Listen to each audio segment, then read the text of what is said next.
C'est une flûte construite par l'atelier Rudall & Cart, très semblable à celle que jouait le compositeur lui-même, que j'ai choisie pour enregistrer la suite mythologique de Leonardo de Lorenzo. Réalisée en bois de caucus, elle est équipée du système BUM sous sa forme moderne avec la clé de sol dièse fermée. Le corps et le pied sont d'un seul tenant et on peut remarquer la plaque d'embouchure concave. La qualité de facture est tout à fait exceptionnelle. Les ateliers Rudall & Cart eurent une position dominante dans la facture de la flûte anglaise durant plus d'un siècle. L'histoire de ces noms prestigieux remonte à 1822 lorsque George Rudall annonça dans la presse son association avec John Mitchell Rose et l'établissement de la firme Rudall & Rose.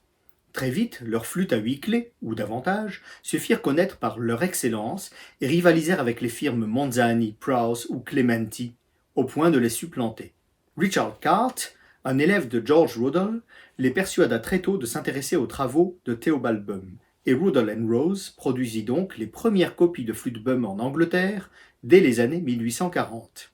En 1852, Cart devint un partenaire à part entière et la firme prit le nom de Rudall, Rose & Cart et en 1872 devint simplement Rudall & Cart. L'entreprise grossit pour devenir extraordinairement prolifique sans pour autant sacrifier la qualité de fabrication.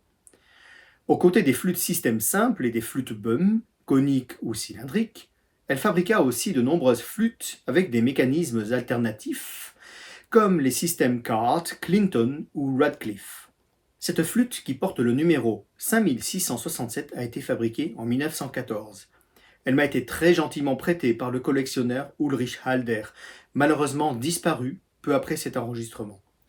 Je souhaite dédier cette suite mythologique à la mémoire de cet homme délicieux, passionné et généreux.